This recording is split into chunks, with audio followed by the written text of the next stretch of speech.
Buenas tardes, bienvenidos a la emisión del mediodía del fin de semana de Noticias Caracol. Primero la gente. Se agudiza la crisis humanitaria en el Bajo Baudó, Chocó, por un paro armado del ELN que ya completa 5 días, Alejandro. Una cifra que ya deja una situación que deja cifras muy lamentables. Tenemos que más de 6.000 personas permanecen confinadas, varios niños ya registran enfermedades asociadas a la desnutrición y en la región escasean los alimentos. Las autoridades están pidiendo ayuda debido a que los recursos no son suficientes para atender a todas las comunidades afectadas. Les tenemos la crónica. Decirle al gobierno que no se han manifestado en nada, no se han pronunciado en nada y vemos un silencio, yo diría que despreciable hacia esta problemática. Este es el clamor del alcalde del Bajo Baudó en Chocó, luego de 5 días de paro armado indefinido del ELN. Entre el miedo y el abandono, este sentimiento se ha arraigado desde hace décadas en las entrañas de este territorio. Está claro un constreñimiento ilegal por parte de este grupo armado organizado ELN, en donde tiene una injerencia criminal, con el único objetivo de mantener una imposición del miedo. Más de 6.800 personas están confinadas y cerca de 450 más han tenido que desplazarse de sus hogares. Diferentes autoridades han podido entregar cerca de 10 toneladas de ayudas humanitarias a cientos de familias que no tenían cómo comer. A esto se le suma que los niños no han podido asistir a clases y lo único que el alcalde pide es que el gobierno nacional sepa lo que está pasando en el Bajo Baudó.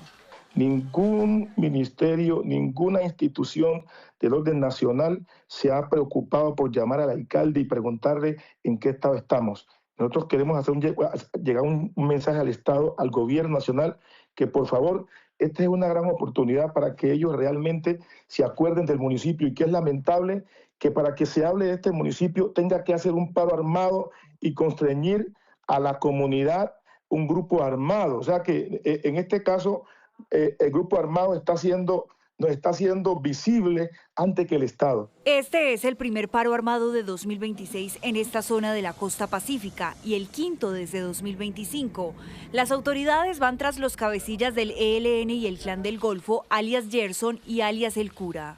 En este momento hay se supone, un cabecilla del ELN, quien fue el que envió un audio el día 16 de marzo ordenando este constreñimiento ilegal. De ahí se desprenden unas subestructuras del ELN que las tenemos identificadas y sobre estos grupos pues tenemos las operaciones principalmente. Más de 200 uniformados hacen presencia en el Bajo Baudó. Allí se mantienen los despliegues de seguridad en los ríos Docampadó, Orpúa e Ijúa. Sin embargo, la gente vive con el miedo intacto de no poder salir de su casa. Y ante esta difícil situación de orden público, estamos del lado de la gente en el Chocó, pero también en Antioquia y norte de Santander, donde un paro minero y nuevos ataques con explosivos. Iniciamos con nuestra corresponsal Andrea Estrella, quien llegó hasta allí, hasta Pizarro, cabecera municipal del Bajo Baudó. Allí evidenciamos la difícil situación que están viviendo estas comunidades. Andrea, cuéntenos, ¿cuál es el panorama?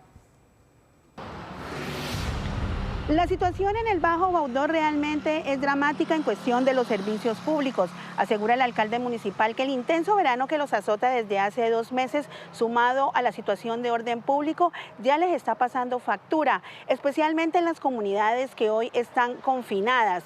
Asegura también que entre el 2023 y el 2025 habrían fallecido al menos 20 niños indígenas menores de 10 años, al parecer por el consumo de agua contaminada. Aquí en Pizarro, su cabecera municipal, la gente literalmente tiene que hacer maromas para conseguir agua potable.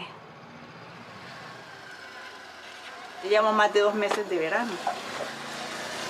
Y entonces a ustedes les toca hacer como pericia. Exactamente, a veces ir a los ríos a buscar para lavar, o el poquito agua para los servicios. Tal como lo narra Luz Marina Mosquera, conseguir un balde de agua en Pizarro es cuestión de suerte, porque el acueducto funciona a cuentagotas. No tenemos agua. Estamos haciendo un sacrificio a las 2, 3 de la mañana para recoger un poquito cuando de vez en cuando llega, pero no tenemos. La emergencia en el Bajo Baudó es crítica para sus más de 33.000 habitantes. A la histórica carencia de servicios básicos se suman la sequía y el constreñimiento del ELN, porque tampoco pueden dirigirse a las quebradas donde se abastecen del líquido vital. Mediante ellos empiecen sus guerras allá, pagamos nosotros, que no tenemos realmente que ver con eso. Porque cuando ellos decretan sus paros, no se puede mover nadie. Los gobiernos centrales y aún departamentales y municipales, para cada uno de ellos Pizarro es un olvido. La Secretaría de Salud del Chocó advirtió que de no establecerse un corredor humanitario para llevar agua potable y brigadas médicas, podrían derivar en un incremento alarmante de enfermedades. Tenemos 36 casos de niños menores de 5 años con enfermedad diarreica aguda, con desnutrición y tenemos algunos casos de infección respiratoria aguda. Esto se ha agudizado hoy con el tema de confinamiento. O sea, ahí llenará 1 o 2 personas. El alcalde del Bajo Baudó denunció que los proyectos para la construcción del acueducto y alcantarillado prometido por el gobierno Petro desde el 2024 siguen en el papel. Hay 2 proyectos, uno alcantarillado y otro acueducto, que desde ese tiempo se están viabilizando y hemos hecho todos los esfuerzos para encontrarle la salida a la viabilidad y no hemos encontrado solución. Los bajobaudoseños exigen soluciones de fondo que pongan a fin a décadas de olvido estatal en materia de servicios públicos.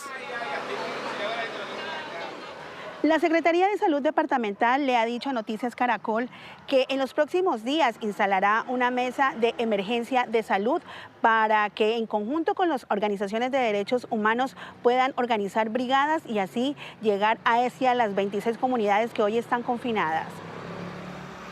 Andrea, gracias. Entre tanto, se cumplen 6 días del paro minero en Antioquia. De los 20 puntos de negociación que le proponen mineros artesanales al gobierno nacional, solo han acordado 7.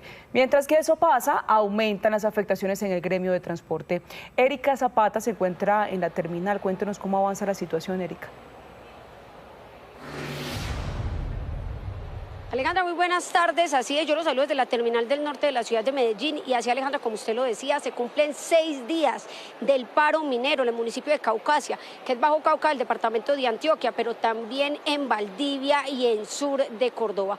En este momento, en este punto de la ciudad, podemos ver algunas de las afectaciones por este paro. Estamos hablando de una reducción de pasajeros para la costa atlántica de 60%, para Cartagena, para Barranquilla. Las personas que deciden viajar deben hacerlo por diferentes desvíos, pero gastan más plata en el pasaje, se demoran más tiempo y también pues hay más cansancio. Además también los conductores de los buses pues gastan más combustible. En este momento pues estamos viendo que hay poquita gente en este punto. Escuchemos lo que dice un afectado que va para Barranquilla.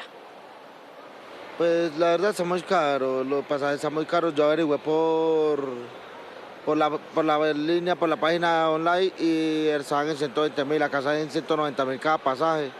Voy con mi esposa y pues no, es muy difícil porque normalmente son 14 horas, 12 horas de viaje y ahí a uno se está tirando 20, 22 horas. ¿Para dónde vas y qué vas a ir a hacer por allá? Barranquilla, voy a visitar a mi familia, pues que hace 10 años no las veo y voy a visitarlos. Durante este puente festivo en la Terminal del Norte y en la Terminal del Sur se espera la movilización de 360.000 personas para diferentes destinos, pero miren, el más afectado es la costa atlántica por este paro minero de mineros artesanales. Quieren llegar con el gobierno nacional a un acuerdo de 20 puntos y en este momento solo han concertado 7 puntos.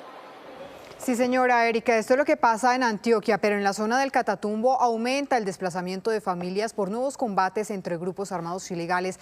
Richard Quiñones, ¿en dónde se está registrando y hacia dónde se están moviendo estas familias? Buenas tardes. Hola, buenas tardes. Esto se presenta específicamente en la ruta de acceso que va desde el municipio de Tibú hacia La Gabarra. 7 veredas se han visto afectadas. Hay que señalar que algunas de estas viviendas han quedado en medio del fuego cruzado entre el ELN y las disidencias de las FARC. El ruido de las balas se escuchaba desde el pasado martes. Sin embargo, la situación se ha agravado en las últimas horas por los ataques de drones cargados con explosivos que han caído sobre estas viviendas. 50 familias salieron desplazadas y han llegado en las últimas horas hacia el casco urbano del municipio de Tibú. Pero lo más grave también ocurre específicamente a una hora del casco urbano, en un refugio de animales. Más de 100 animalitos pues fueron víctimas de un ataque con dron cargado con explosivo. Los cuidadores se vieron obligados a salir del lugar. La situación se hace más compleja con el paso de las horas. Bajo una carpa blanca y con un comedor improvisado, así transcurrió la noche en el refugio Papa Francisco. Funcionarios recibían a familias desplazadas de la vía que comunica a Tibú con La Gabarra, quienes huyeron de los ataques con explosivos lanzados desde drones en medio de los combates entre el ELN y las disidencias del Frente 33 de las FARC. Anoche a partir de las 7 de la noche empezaron a llegar población desplazada, aproximadamente 50 familias, muchos niños de brazos, de los 2 a 5 a 6 años. Llegaron ahí a la alcaldía municipal y la alcaldía se habló con Monseñor. Monseñor prestó el espacio ya que se tiene el Papa Francisco y ahí empezaron a llegar todos. Las autoridades también están preocupadas por el futuro de estas familias y sobre todo los niños que llegaron huyendo de la guerra y quienes están confinados en el territorio. Lamentable, seguimos con enfrentamientos, esto no ha terminado, tenemos enfrentamientos acá entre el ELN y las FARC, situación que dejan más desplazados, más gente que llega y obviamente pues una zona que ha sido afectada ya con 14 meses que llevamos en este enfrentamiento entre estos dos grupos al margen de la ley. Un drama mayor vive este refugio que alberga más de 100 animales. Fue blanco de varios explosivos en la última semana.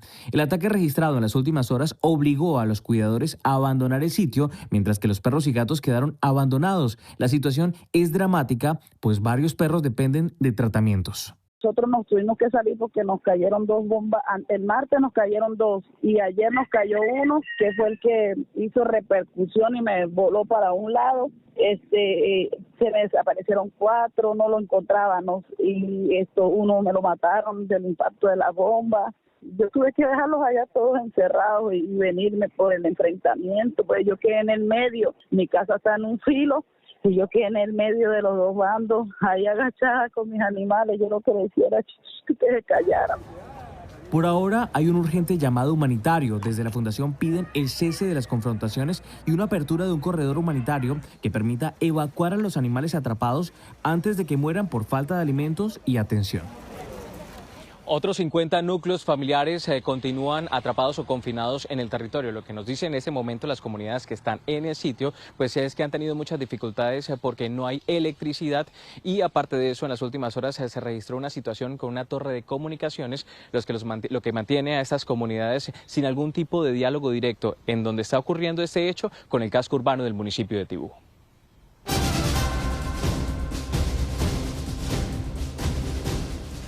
12:45. Una investigación de la Fiscalía revela los detalles de un plan criminal que habría sido orquestado a través de redes sociales y que terminó con la muerte del joven Juan Felipe Rincón, esto en el sur de Bogotá. Una menor fue utilizada para engañar a la víctima. 4 personas fueron capturadas, fueron imputadas. Una línea de tiempo en poder de la Fiscalía revela cómo se habría orquestado el crimen de Juan Felipe Rincón. Un plan que, según los investigadores, comenzó como una golpiza y terminó con su muerte tras recibir un impacto de bala. En este expediente aparecen los nombres de Andrés Camilo Sotelo, su hermana Catherine Sotelo, Solange Trujillo y Tatiana Vega, quienes habrían diseñado una estrategia para engañar a la víctima a través de un perfil falso en redes sociales. El objetivo entonces, su señoría, era precisamente ponerlo,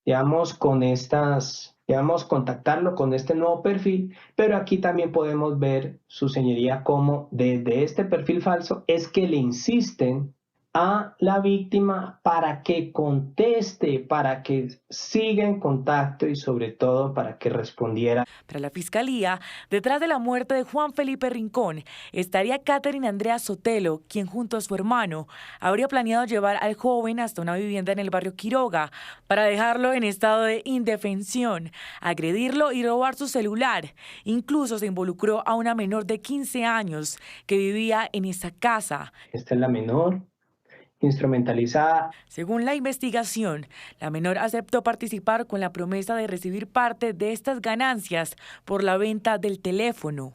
Me dijeron lo vendemos, entonces les dije, bueno, está bien, yo también me llevo parte de eso, que el celular quede de ganancias y me llevo yo la mayoría porque voy a ser la que lo va a traer. Yo estaba arriesgando mi vida en traerlo. Ya luego como la menor SVBR fue puesta bajo los efectos de estupefacientes y alcohol antes de ir al centro comercial del Titán para poderse ver con el joven Juan Felipe Rincón. Obviamente estos estupefacientes y este alcohol fue suministrado por los mayores de edad aquí imputados. Los hechos se remontan al domingo 24 de noviembre de 2024, cuando se concretó la cita en el barrio Quiroga, aunque inicialmente el encuentro sería en la casa de los Sotelo, donde según el fiscal operaría un expendio de drogas. El plan cambió cuando el joven llegó acompañado de su escolta, por lo que el punto de encuentro pasó a ser el coliseo de este sector. Se preparó una emboscada y en este caso la primera en llegar al coliseo, ubicado en la calle 32 Sur con carrera 22 barrio Quiroga, fue Catherine Andrea Sotelo Torres. De igual manera, las demás personas o copartícipes también comenzaron a ubicarse en sitios estratégicos en las cercanías del lugar. En ese lugar se desató la violencia en escena.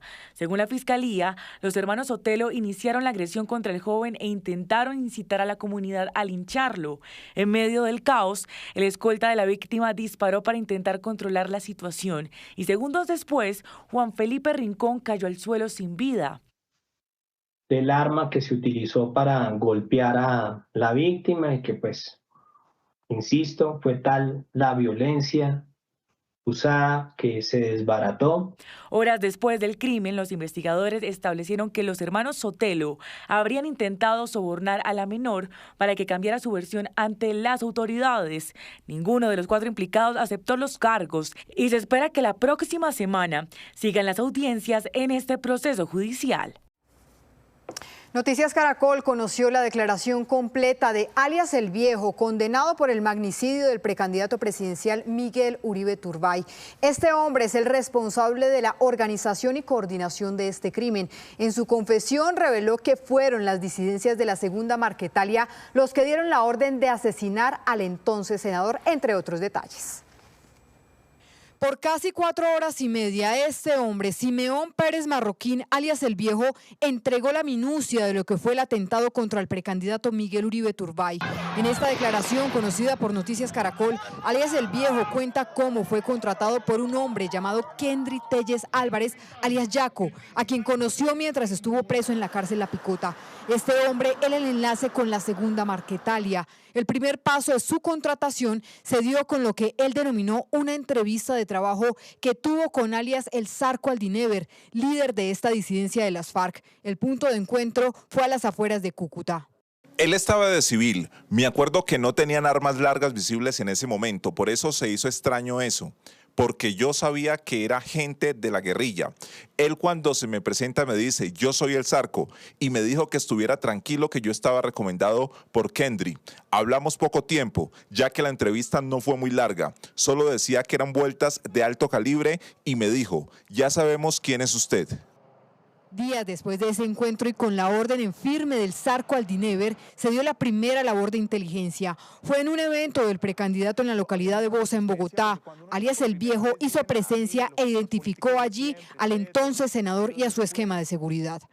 Yo llegué allá temprano y sí se veía movimiento de gente por el parque. Yo entré y ahí le ponían a uno una manilla como de asistencia y me senté en una silla atrás. Cuando sí, señor, ya la gente empezó a hacer alboroto, entonces vi que era el candidato Miguel Uribe y la escolta del man era como 1 o 2 o 3 escoltas. El man hizo su charla, yo me quedé harto rato hasta que terminó la intervención del man. Cuando iba pasando, yo le tomé una foto cerquita porque todo el mundo le estaba tomando fotos y yo esa foto la guardé. Una vez realizada la inteligencia Uribe Turbay, el atentado se iba a ejecutar en un evento del precandidato en el barrio Villa Amalia, occidente de Bogotá. Sin embargo, este se frustró porque no se presentó el candidato, por lo que el ataque se movió días después al Parque El Golfito. Ese sábado 7 de junio, cuenta alias El Viejo, alias Chipi y Catherine informaron cada movimiento por videollamada. Minutos antes, esta fue la conversación. Ella sí me llamó por videollamada y me dice, ya estamos y hay movimiento. Yo le digo, bueno, hágale. En ese momento ella estaba dentro del carro con Chipi y el menor y ella me pregunta algo del arma. Yo le dije que no tenía que hacerle nada porque no tenía seguro porque la pistola tenía un sistema de ráfaga que se le modificó de la original. Y Chipi me dice que eso se le suelta de la mano al chino que iba a disparar por esa ráfaga y me dice que la va a poner tiro a tiro. Le digo que lo haga como quiera, pero que lo haga. Y me desconecto de la videollamada. Después al rato me marcó Chipi y me dijo, listo, ya fue. Sin embargo, el resultado para los criminales no fue el esperado, como lo cuenta alias El Viejo. Yo me encontré con Kendra en Candelaria La Nueva, en una panadería y me dijo como bravo, hermano, eso quedó mal. La intención fue buena porque sí le pegaron, pero usted sabe que eso tiene que haber quedado hecho. Esperemos a que se muera el senador porque plata no dan hasta que el man no se muera. Estos son solo algunos detalles de la extensa declaración de alias El Viejo, que fue condenado recientemente a 22 años de cárcel tras lograr una negociación con la Fiscalía. La defensa de la familia del precandidato pidió celeridad en las investigaciones para que se logre la pronta captura de los autores intelectuales de este magnicidio. Noticia en desarrollo en Noticias Caracol.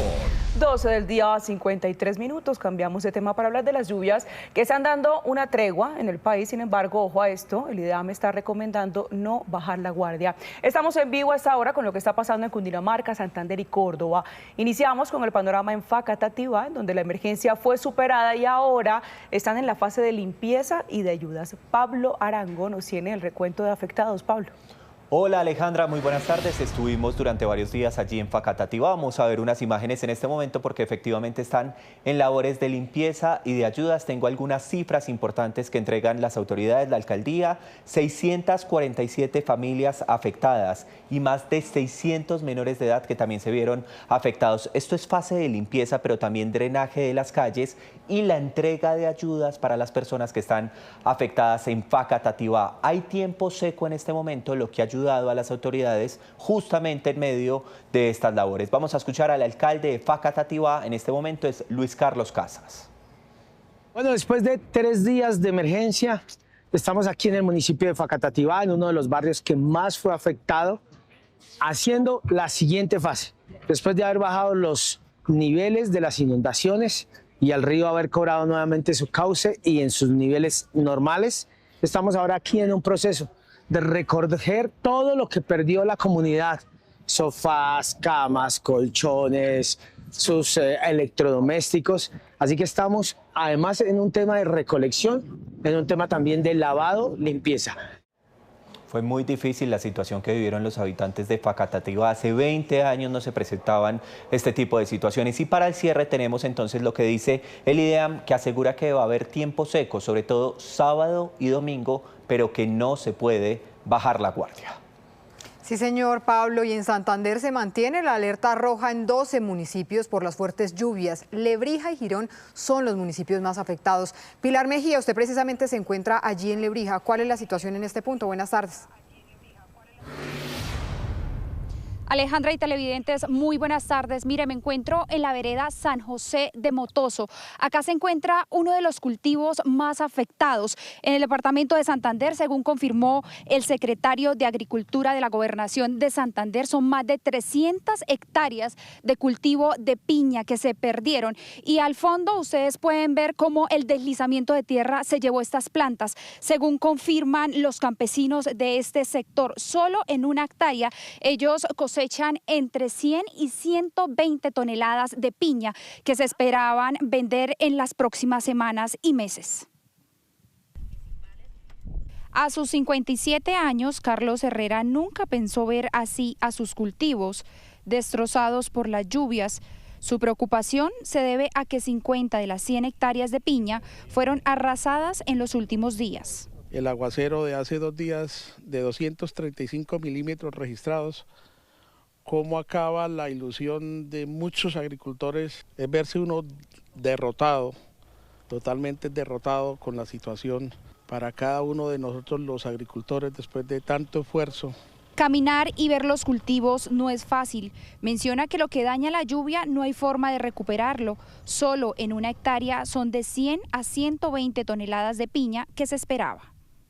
Y de acá dependemos más de 4.000, 5.000 personas que realmente día tras día se levantan a trabajar para sostener sus familias. Y ver hoy en día a mucha gente que lo perdió totalmente todo, gente que perdió un 40% de sus cultivos, otros un 100%. Una tragedia porque desafortunadamente nosotros acá en el campo vivimos de nuestros cultivos y de nuestras vidas. Las autoridades departamentales revisan las afectaciones generadas por las lluvias mientras que avanzan en el censo de los damnificados. Se activaron todos los protocolos para atención de emergencias. Una de las primeras acciones que hicimos por parte del municipio de Girón es traer pues maquinaria al sector para destapar las vías principales. Se hizo una priorización, dentro del sector rural tenemos más de 20 veredas con afectaciones. Muchas de ellas pues que estaban incomunicadas. Nos comunicamos con el Lebrija, ellos también activaron sus protocolos y también se encuentran haciendo pues todo el proceso. Lebrija y Girón hacen parte de los 12 municipios más afectados. El censo más reciente revela 800 familias damnificadas en todo el departamento.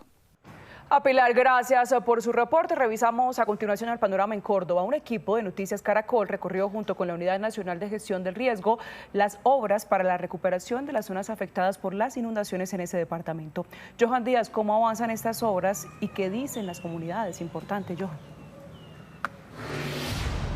Hola Alejandra, buenas tardes. Te cuento que hemos acompañado a la Unidad Nacional de Gestión del Riesgo desde el primer momento de la atención de la emergencia en el departamento de Córdoba. Es así que llegamos a zona rural del municipio de Tierra Alta, exactamente a un sector conocido como el Cerro de las Tetas, después del embalse de Urrá. Allí se construye uno de los alojamientos temporales en un trabajo articulado entre la unidad, la empresa Urrá, la alcaldía municipal, pero sobre todo las personas que resultaron damnificadas están siendo contratadas para que también realicen las obras de estos alojamientos temporales, pero las acciones también se concentran en mesas de trabajo con los alcaldes de los municipios afectados, limpieza de calles, limpieza de canales, pero sobre todo la entrega de las ayudas humanitarias.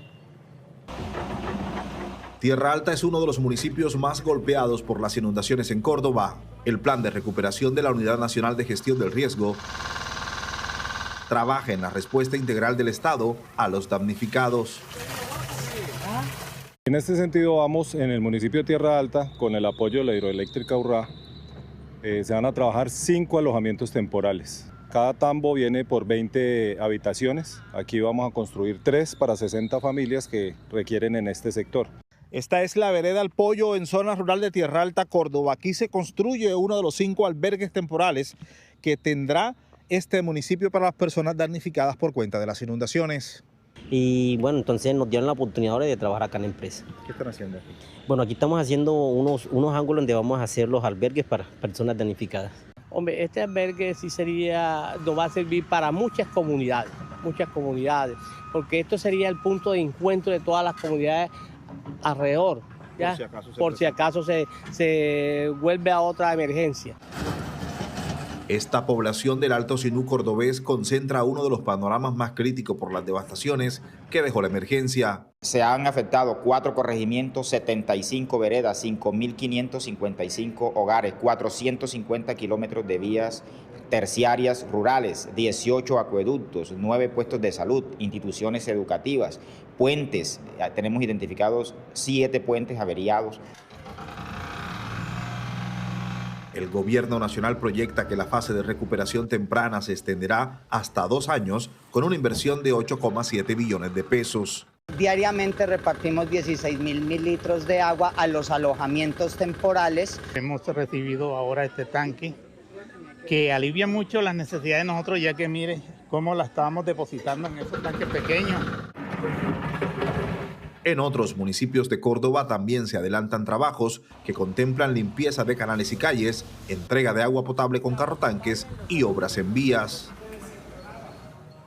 Han llegado a Córdoba ya unas 300 toneladas de ayudas humanitarias, ha dicho el director de la unidad de riesgo. Van a llegar otras 500, pero por otro lado, la Cruz Roja adelanta también la entrega de ayudas humanitarias en los municipios que resultaron afectados por la emergencia, esas donaciones que hace la gente y que se canalizan a través de la Cruz Roja. Nuestro compañero Esteban Bejarano hizo un recorrido con la entrega de esas ayudas.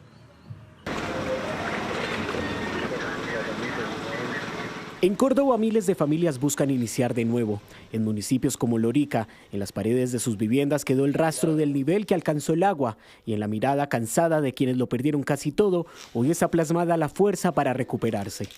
El agua fue súbita, esa creciente, que no me dio tiempo levantar las cosas, y cuando vine a la casa, pues encontré todo en el agua. Así quedó su casa tras el paso de las inundaciones en el corregimiento de Cotocá Abajo. El agua entró sin avisar y se quedó allí por semanas. Hoy ya todo está seco, pero los estragos comienzan a salir a flote. Ay no, mucha nostalgia de ver cómo mis cosas estaban dentro del agua, el televisor, la nevera se me dañó. En ese corregimiento ubicado a orillas del río Sinú, cada familia guarda una pérdida distinta. Sin nada, mucha gente aquí vive de la pesca y de verdad mucha pobreza nos trajo esta creciente. En algunos patios y hectáreas de tierra el agua todavía hace presencia. Cultivos de ñame, yuca y plátano quedaron destruidos por las inundaciones. Lo que piden las familias no solo aquí en Lorica, sino en más de 20 municipios afectados es ayuda. Tener cómo hacerlo, la parte económica, es el dinero, porque las pérdidas son grandísimas. Los cultivos, las huertas, las fincas o tal, las huertas que nosotros tenemos, todas las cercas están destruidas. Aquí no quedó completamente nada. En ese trabajo de reconstrucción hay un apoyo que llega para impulsar a las familias sin importar el trayecto o las condiciones del territorio. La Cruz Roja Colombiana. Esta vez llegaron con kits de mercado y elementos de aseo necesarios para solventar algunos días mientras consiguen lo perdido en sus hogares. 250 familias, en promedio pueden ser unas 600 personas de esta comunidad, y esperamos que en el transcurso de un mes llegar a atender alrededor de unas 1.500 familias. Agradecemos esta ayuda que nos aportó la Cruz Roja y le doy infinitas gracias a Dios por todo esto que han hecho con nosotros. En Moñitos la necesidad es otra, el agua potable. Allí cada día obtener el líquido es más que una necesidad para cientos de familias que aún no tienen acceso seguro a este recurso. ¿Cómo hacen para poder tener agua? Nosotros buscamos los burritos y echamos agua para poder tener. El agua que consumen es agua lluvia, la recogen de reservorios cercanos, pero por las inundaciones estos quedaron llenos de material vegetal y barro. La Cruz Roja Colombiana potabiliza esa agua que será entregada durante un mes. Esta planta lo que hace es mejorar la calidad del agua para que sea apta para el consumo humano, cumpliendo las normas que establecen el Ministerio de Salud a nivel de nuestro país. Como en las comunidades de estos dos municipios, miles en Córdoba intentan levantarse, pero necesitan apoyo. Cada donación que llega a la Cruz Roja se transforma en alimento, en agua, en un alivio real para familias que aún intentan ponerse de pie y que hoy piden no los dejen solos. 1:05 p.m. Con el inicio del segundo fin de semana con puente festivo del año, en las vías ha aumentado el flujo de viajeros. María Fernanda Tarazona, ¿cuáles son las recomendaciones de las autoridades? Buenas tardes. Catalina y televidentes, buenas tardes. Comenzar diciéndole que yo los saludo desde la autopista sur. Como ustedes lo pueden ver en pantalla, se presenta en este momento un alto flujo vehicular. Algunas de las recomendaciones que están entregando a las autoridades es evitar el sobrecupo, usar el cinturón de seguridad y no conducir bajo los efectos del alcohol. De acuerdo con datos de la Secretaría Distrital de Movilidad, se espera la salida de 970.000 vehículos y por ello se dispondrán de hasta 200 personas en la vía en los diferentes corredores de la ciudad. Quisiera recomendarles a todos los usuarios viales cumplan las normas y las señales de tránsito, respeten los límites de velocidad, también no conduzcan bajo efecto de sustancias alcohólicas y de igual forma constante y permanentemente utilicen el cinturón de seguridad. El único objetivo nuestro es que todos y cada una de las personas que se movilizan a través de las vías en vehículos, en buses, en motocicletas, en bicicletas, lleguen sanos a sus destinos.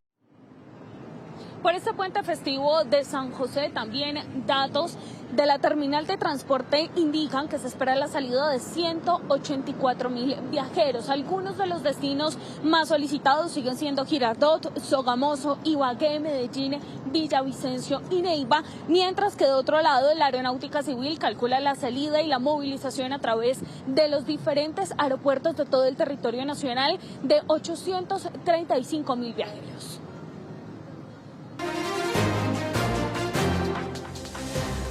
A esta hora en Noticias en Santa Marta, la incautación de 1.2 kilos de cocaína y más de 300 kilogramos de marihuana, las cuales iban en una lancha rápida con destino a los Estados Unidos. El cargamento fue hallado a 50 millas náuticas de las costas de Santa Marta en horas de la noche. Según las autoridades, fueron capturados 3 extranjeros, quienes eran los dedicados de sacar las drogas desde la capital del Magdalena, llevarlos hasta aguas de Centroamérica y posteriormente a los Estados Unidos. A esta hora es noticia que la Policía Metropolitana del Valle de Aburrá logró un golpe contundente contra la delincuencia. En el municipio de Bello, que es área metropolitana del Valle de Aburrá, fueron capturados 17 presuntos integrantes del grupo delincuencial Los Pacheli, 15 por orden judicial y 2 capturados en flagrancia por el porte ilegal de armas de fuego. A estas personas se les señala diferentes delitos como extorsiones, secuestros, homicidios, desplazamientos, entre otro tipo de delitos. Según las autoridades, mensualmente recibían alrededor de 1.200 millones de pesos producto de sus actividades delincuenciales. Este es el grupo delincuencial más temido en el área metropolitana del Valle de Aburrá. A esta hora, tropas de la Fuerza de Despliegue Rápido número 9 del Ejército propinan un importante golpe al Clan del Golfo en el sur de Bolívar. En zona rural de Cantagallo desmantelaron un centro de entrenamiento de explosivos y drones de este grupo armado. Durante el procedimiento se registraron intensos combates que dejaron como resultado la muerte de 3 presuntos integrantes del Clan del Golfo. Otros 3 sujetos fueron capturados en medio de la ofensiva. En el lugar, las autoridades incautaron material de guerra, elementos de intendencia y explosivos que, según inteligencia militar, iban a ser utilizados para atentar contra la fuerza pública. A esta hora es noticia el decreto de la Alcaldía de Bogotá que, escuchen esto, fija el plan para la prohibición en espacio público de la explotación económica de animales y maltrato animal en la ciudad de Bogotá. Este decreto fija un plazo de 15 meses para que las personas que viven de estas actividades económicas puedan vincularse a otros programas sociales del distrito y que ya en estos espacios públicos, como lo vemos de ejemplo en el centro de Bogotá, en la Candelaria, no puedan haber esas actividades económicas que explotan a los animales. Se busca que al término de este plazo, 15 meses, ya en Bogotá está completamente prohibido esta explotación de animales. Y a la 1:09 p.m. vamos con noticias positivas. En una gala de reconocimiento a la labor de los docentes en el país, 9 maestros recibieron el National Teacher Prize Colombia, conocidos como los Nobel de la Educación. Entre aplausos del público y un quebranto en la voz tras ser reconocido con el primer puesto. Mucha emoción.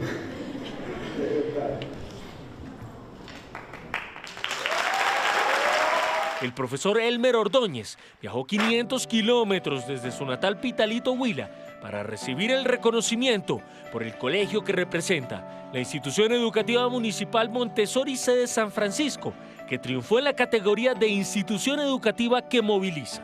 Después de un largo trajinar, de un trabajo fuerte de más de 8 años de estructurar una propuesta que permitiera conectar la institución con el territorio, de poder hacer para la sostenibilidad ambiental, la ciencia, la tecnología y la innovación, pues los frutos están dando resultados. En la primera edición del National Teacher Prize Colombia se reconoció a 9 maestros que con su diaria labor inspiran a cientos y forman las nuevas generaciones del país. Y el docente yo creo que va mucho más allá de estar en un salón de clase, enseñando las competencias básicas que cualquier estudiante a lo largo de la trayectoria educativa debe aprender. Ese maestro es, al final de cuentas, quien también comparte la mayor parte del día con nuestros hijos, nuestros niños, los estudiantes. Es esa persona que se queda tarde cuando el estudiante le pide un apoyo adicional, enseña, escucha, lidera, inspira, pero yo creo que también sana.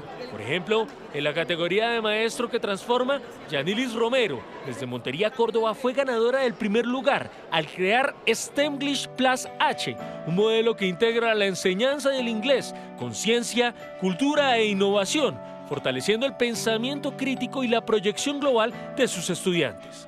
Llevo en mis hombros la responsabilidad de volverme embajadora de buenas prácticas educativas, de cómo desde el aula transformar la educación que ofrecemos hoy, de cómo, sin importar que no existan los caminos, lograr trascender desde el aula para impactar la comunidad.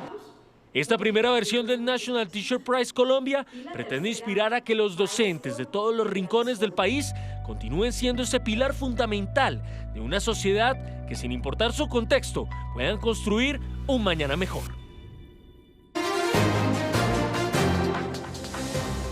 A esta hora es noticia lo que pasa en Medio Oriente. Irán acusó a Israel y Estados Unidos de atacar una de sus instalaciones nucleares, mientras Israel asegura que intensificará considerablemente los ataques en los próximos días. Y en Teherán, la capital iraní, despiden en un funeral al portavoz de la Guardia de ese país. Israel dice no estar al tanto, pero Irán lo acusa y también Estados Unidos de atacar este complejo nuclear de Natanz, equipado con centrifugadoras subterráneas capaces de enriquecer uranio para el polémico programa nuclear iraní. Estas instalaciones ya habían sido bombardeadas en la guerra de 12 días de 2025 desatada por Israel. Ataques que pueden suponer un riesgo de accidente nuclear, por lo que la Organización de Energía Atómica llamó a evitar este tipo de ofensivas. Por ahora, según informó, no hay fuga de materiales radioactivos ni aumento de los niveles de radiación. Las potencias occidentales sospechan que Irán intenta dotarse de la bomba atómica, uno de los motivos por los que Estados Unidos e Israel iniciaron los ataques el pasado 28 de febrero. Lo que sí confirmó hoy Estados Unidos es el bombardeo esta semana a una instalación iraní subterránea, donde almacenaba misiles de crucero y otro armamento que amenazaba los envíos de petróleo y gas a través del estrecho de Hormuz. No solo neutralizamos las instalaciones, sino que también destruimos emplazamientos de apoyo de inteligencia y repetidores de radar de misiles que se utilizaban para monitorear los movimientos de los buques. Como resultado, la capacidad de Irán para amenazar la libertad de navegación en el estrecho de Hormuz y sus alrededores se ha visto mermada. Y no pararemos de perseguir estos objetivos. Entre tanto, la Comisión Europea llamó a los países del bloque a llenar menos sus reservas de gas para el próximo invierno, con el fin de aliviar la presión sobre los precios que se disparan por la guerra en Oriente Medio. Mientras, en Irán despiden a otro de sus altos cargos asesinados en ataques de Estados Unidos e Israel, Ali Mohammad Naini, portavoz del Cuerpo de la Guardia Revolucionaria.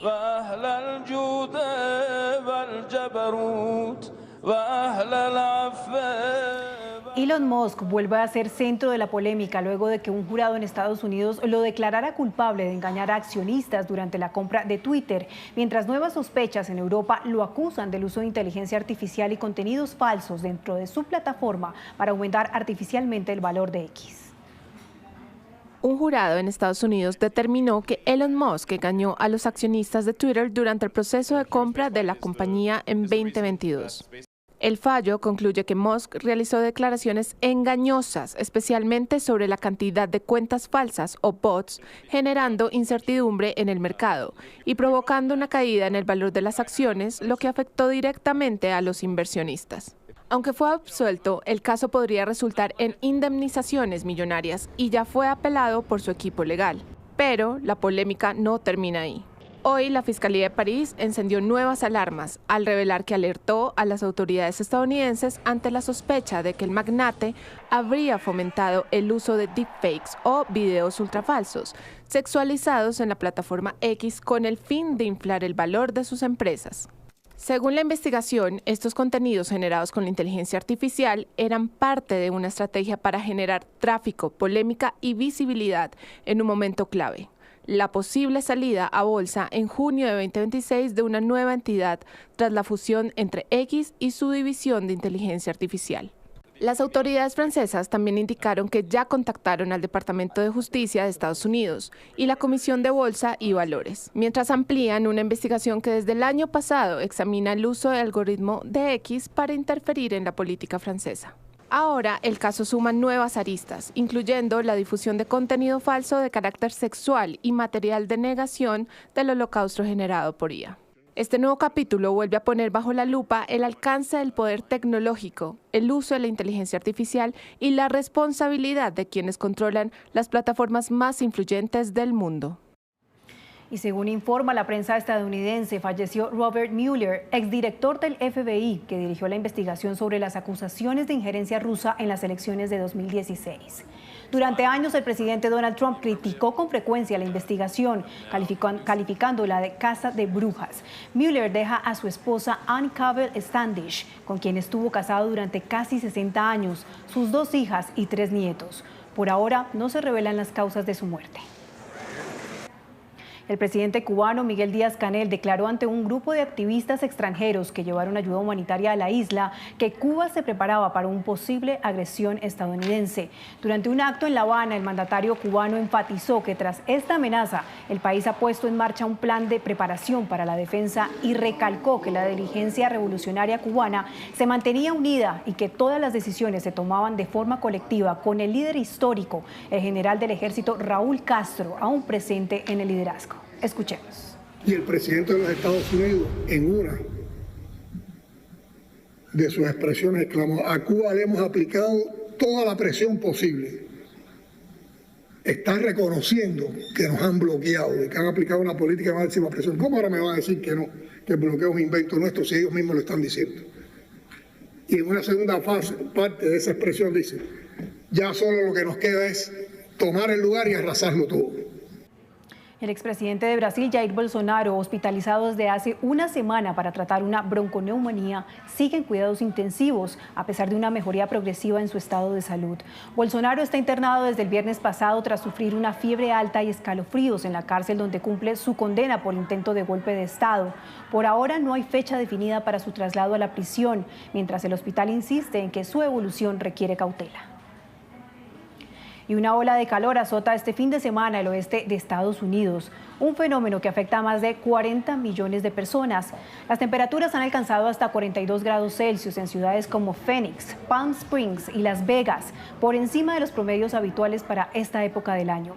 El calor extremo está acelerando el deshielo en zonas clave, lo que aumenta el riesgo de escasez de agua y de incendios forestales en los próximos meses. 1:36 p.m. Hoy es el último día de la 10ª cumbre de jefas y jefes de Estado y de Gobierno de la Comunidad de Estados Latinoamericanos y del Caribe, CELAC. En el encuentro hubo fuertes críticas a la Organización de Naciones Unidas. Alejandro Cortés, usted tiene todos los detalles. Adelante.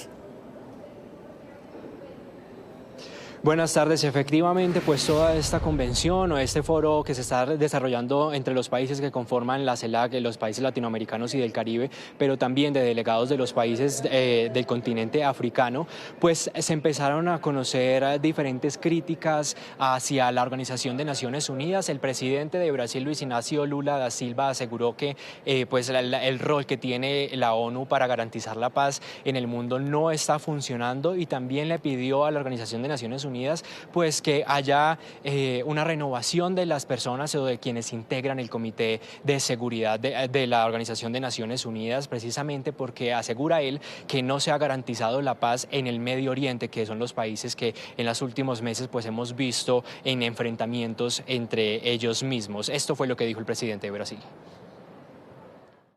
Lo que vemos en el mundo es la falta total y absoluta de funcionamiento de las Naciones Unidas. El Consejo de Seguridad de ONU y sus miembros permanentes fueron creados para intentar mantener la paz. Pasividad de los miembros del Consejo de Seguridad que no han sido capaces de solucionar el problema de Gaza, de Irak, de Libia, no fueron capaces de resolver el problema de Ucrania. Precisamente en medio de este mismo escenario, el ministro de Hacienda, Germán Ávila, pues firmó un compromiso para garantizar que las finanzas públicas del país, además de diferentes acuerdos con el continente africano, con el objetivo de pues garantizar la generación de energía renovable, conservación de la biodiversidad, pero además la vicepresidenta de Colombia, Francia Márquez, anunció un acuerdo, una ruta marítima con el país africano Ghana, con el objetivo de mejorar el comercio entre estos dos países. que sigue generando expectativa y es la decisión que tomen los partidos frente al candidato que apoyarán para las presidenciales. Pues bien, conocimos, por lo menos en lo que respecta al partido Alianza Verde, tendrá reunión de la dirección nacional. La cita está prevista para el próximo 13 de abril a las 8 de la mañana, es decir, después de la Semana Santa. En la colectividad hay quienes piensan que la decisión debería ser que los dejen en libertad y otros que han mostrado abiertamente respaldo a la aspiración de Iván Cepeda. Y precisamente la Semana Santa servirá para que los partidos políticos se tomen su tiempo y anuncien a qué candidatos respaldarán en la primera vuelta presidencial. Les tenemos el análisis sobre lo que puede pasar en esa semana, sobre todo en la derecha. Pero esta vaina no es con los políticos de siempre, con los mismos que nos han traído a este desastre. Esto es con el pueblo colombiano y con Dios. Esa es la alianza que me interesa. Este portazo que el candidato Abelardo de la Espriella le dio a los partidos tradicionales ha sacudido el tablero político a 10 semanas de la primera vuelta. Colectividades como Cambio Radical y el Partido Conservador habían declarado que evaluarían si aterrizaban en su campaña o en la de Paloma Valencia. ¿Cómo interpretar esta postura? Abelardo de la Espriella está calcando la estrategia de Rodolfo Hernández en el 2022, donde se vendía como el outsider, el que no recibía apoyos de los partidos, que financiaba la campaña con sus propios medios, es decir, tratando de mostrar que está lo más alejado posible de la política tradicional y de los partidos que hoy en Colombia tienen un descrédito enorme. Mientras de la Espriella apunta a esa estrategia, Paloma Valencia ha abierto las puertas. Aquí recibimos a todos los colombianos, con partido o sin partido, que quieran venir a sumar, porque Colombia merece más y vamos a construir una Colombia más grande. ¿Le suma o le resta? No necesariamente garantiza que el candidato que más apoyos tenga de los partidos va a tener mayor fortaleza. Recordemos, Sebastián, que por allá en el 2022, esta coalición que lideraba Federico Gutiérrez recibió apoyos de varios partidos y sin embargo terminó perdiendo en esa vuelta, en la primera vuelta con Rodolfo Hernández. Sin embargo, cada campaña es distinta, cada elección es distinta y yo sí creo que a diferencia de lo que pasó hace 4 años, en esta elección el acompañamiento de partidos puede significar una diferencia. Yo creo que la apuesta de Paloma fue muy ambiciosa, creo que puede que le salga, puede que no. Se la jugaron por un voto a junio, no por un voto a mayo. Y hay mucha tela por cortar de aquí a mayo. Y ahí, con la apuesta de tener a Oviedo, con sus posiciones alrededor a favor de la JEP, con el tema de los derechos para la población LGBTQ+, pues creo que pueden perder voto de derecha. Pero en la misma forma también Abelardo, con su apuesta muy revolucionaria, entre comillas, muy innovadora de no recibir partidos y solamente jugarse en este halo de la retórica del candidato outsider, puede que no le funcione. En medio de ese panorama, los partidos anuncian que la decisión sobre a qué candidato apoyar se tomará hasta después de Semana Santa. Uno de los escenarios también podría ser el de dejar en libertad a sus militantes. Es muy difícil que en un sistema donde no hay listas cerradas, sino listas abiertas, los partidos puedan controlar a sus grandes cacaos electorales para moverse de un lado o al otro de forma monolítica. Que por ejemplo partidos como la U, el Partido Liberal o el Partido Verde, donde no hay un control sobre las bancadas, sobre los líderes que están en esos partidos, terminan dejando en libertad a sus congresistas o a sus líderes para que apoyen la candidatura con la que más se sientan cómodos. Puede que haya facciones del partido de la U, puede que haya facciones del Partido Liberal, puede que haya, digamos, personas del Partido Conservador que se deslicen como Ape Cuello, así como se deslizó con Gustavo Petro. Estas 2 semanas previas a los anuncios serán de discusiones internas de los partidos con sus militantes. Hablamos ahora de la solicitud que le están haciendo algunos candidatos al Consejo Nacional Electoral y por eso están viendo ustedes en sus pantallas también a Paloma Valencia. Justamente pidió una modificación al logo de su campaña. Valencia tiene el aval del Centro Democrático, pero tras la consulta el Nuevo Liberalismo le dio el coaval. Entonces lo que se busca es que en el diseño que saldrá en la tarjeta electoral aparezca el logo de ambas colectividades y también el de otros movimientos. Pero ojo, porque nos acaban de confirmar que quien también pedirá modificación al logo es el candidato presidencial Luis Gilberto Murillo. Hasta aquí el radar de la política. Colombia donde la gente gane más. Sí, señora Aleja, muchas gracias. Y tras las elecciones legislativas y las consultas interpartidistas, el Consejo Nacional Electoral comenzará a hacer el proceso de reposición de votos. Ahora Juan Pablo Contreras nos cuenta cómo funciona este mecanismo de financiación de campañas. Juan Pablo, adelante.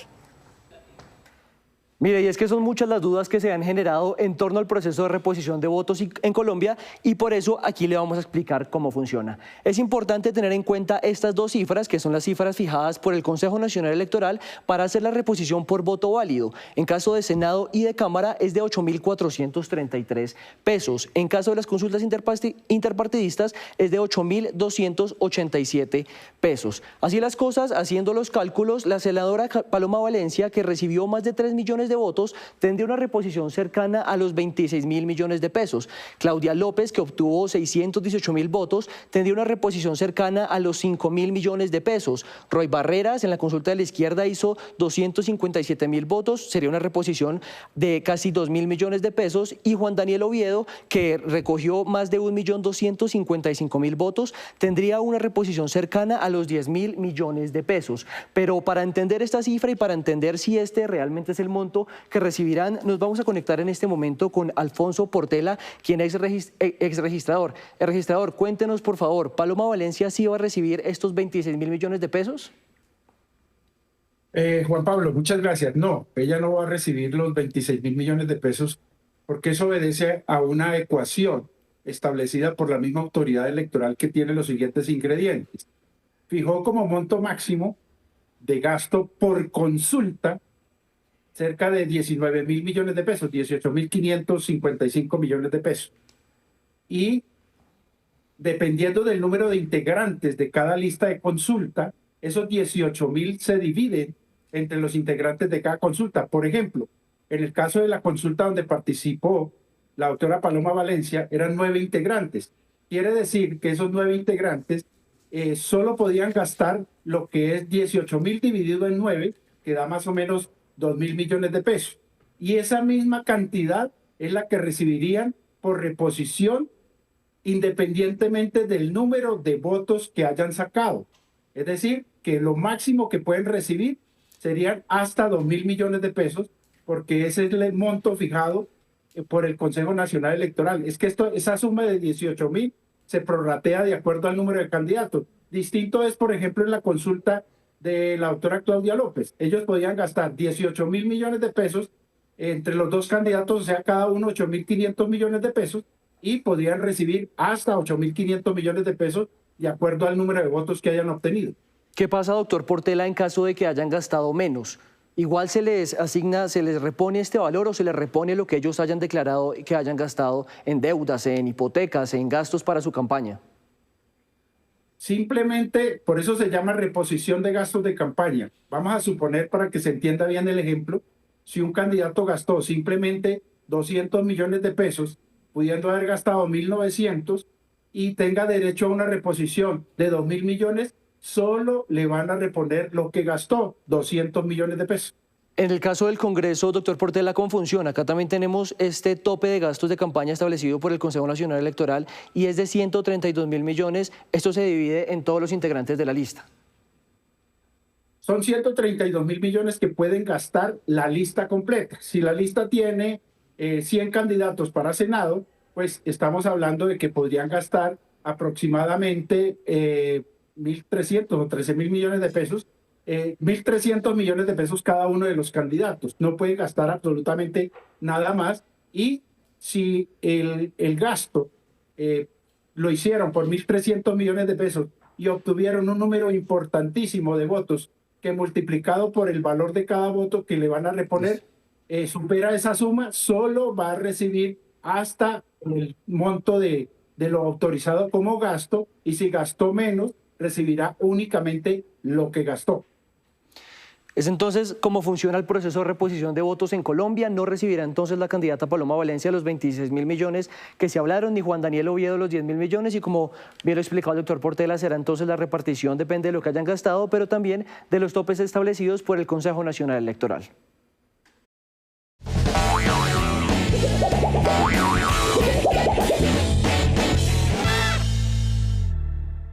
Muy buenas tardes. Muchos creen que presentar a dos gatitos es tan simple como ponerlos frente a frente y esperar a que se entiendan, pero para los felinos ese puede ser el peor comienzo. Hoy en Las Mascotas de Alejandra, cómo hacerlo adecuadamente, porque sí podemos integrar un nuevo gatito a casa, pero respetando su proceso. Bienvenidos.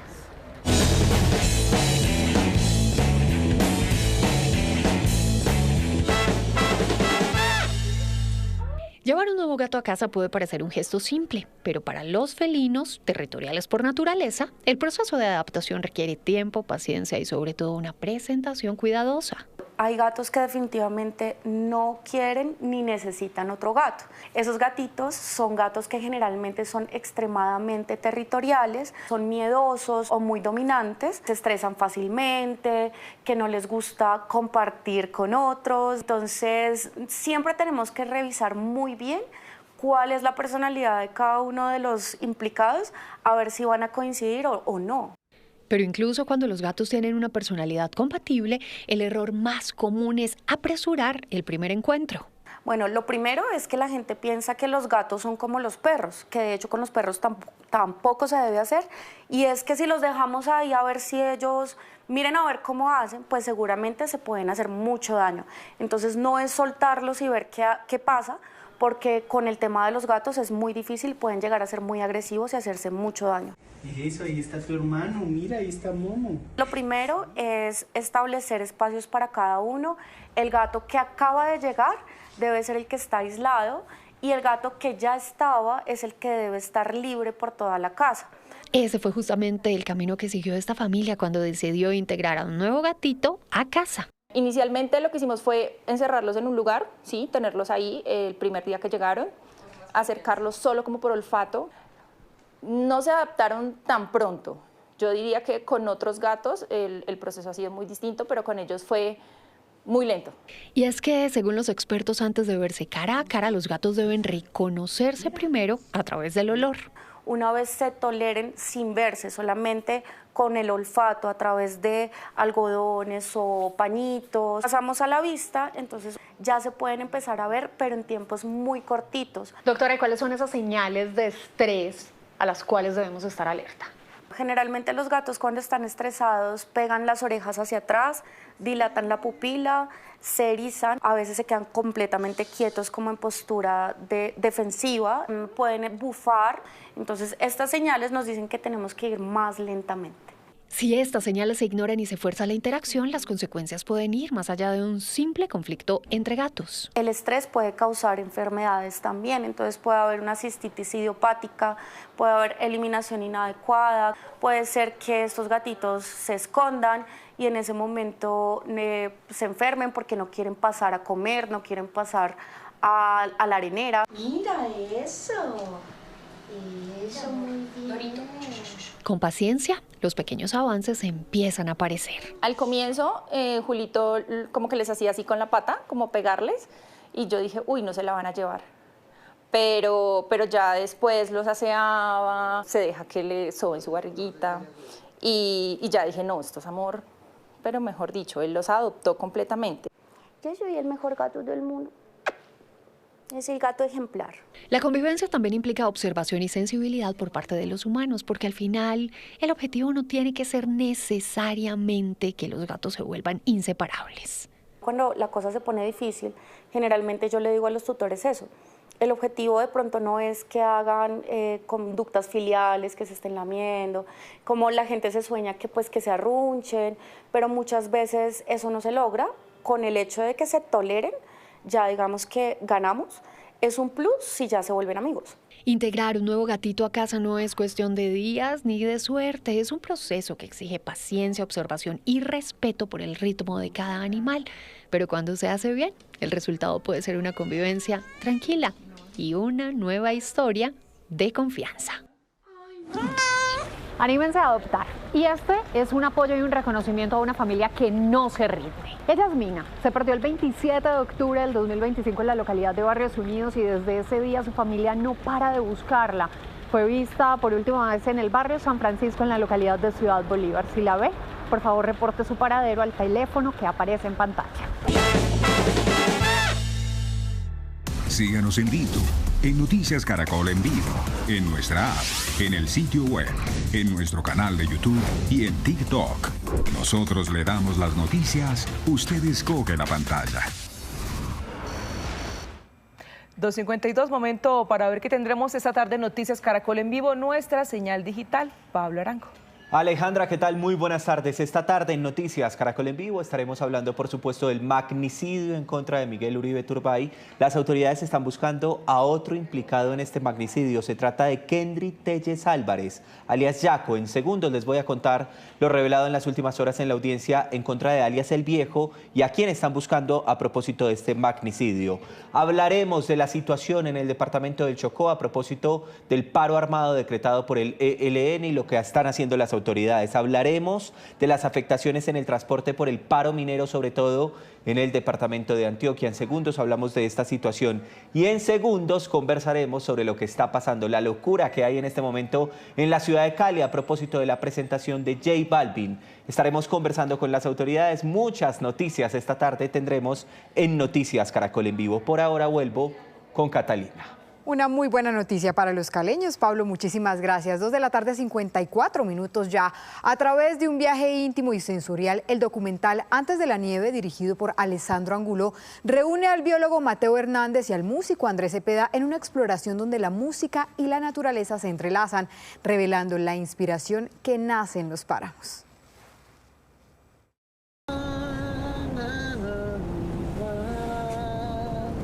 Caracterizados por su alta riqueza biológica y cultural, los páramos son clave para la vida, especialmente por su papel en la regulación del agua. Es por esto que Bavaria, a través de su iniciativa ambiental Mi Páramo, le apuesta a la protección de estos ecosistemas. Los páramos son un ecosistema que es muy colombiano, muy andino. Tenemos el 50% de los páramos del mundo, pero adicionalmente los páramos son los ecosistemas responsables de la regulación hídrica. Producen de una manera directa o indirecta más del 80% del agua que usamos los colombianos. Son altas, son árboles muy grandes. En cambio, en el páramo podemos ver las copas de una selva miniatura. Más allá de los frailejones y la fauna, esta producción también visibiliza a las comunidades que habitan los páramos, verdaderos guardianes de estos territorios. Hasta casi un siglo, va creciendo y creciendo y los troncos se van volviendo más gruesos. Caracterizados por su alta riqueza biológica y cultural, los páramos son clave para la vida, especialmente por su papel en la regulación del agua. Y en este documental cobran protagonismo durante 72 minutos. Me gustaría destacar las más de 16.000 hectáreas que han sido protegidas y restauradas en bosque alto andino en los ecosistemas de páramos. Un rayito de sol me acompaña, aliviando mi soledad. Una propuesta audiovisual que, más allá de los paisajes, busca generar conciencia sobre la importancia de proteger uno de los ecosistemas más valiosos del país. Será transmitido este lunes 23 de marzo, después del noticiero de las 7 de la noche. No me pierdo. ¿Cómo es que duele tanto? Y de esta manera terminamos. Estas fueron las noticias. Nos vemos a las 7 de la noche con una nueva edición informativa. Ya viene la red. Recuerden, somos Noticias Caracol. Primero la gente. Feliz tarde.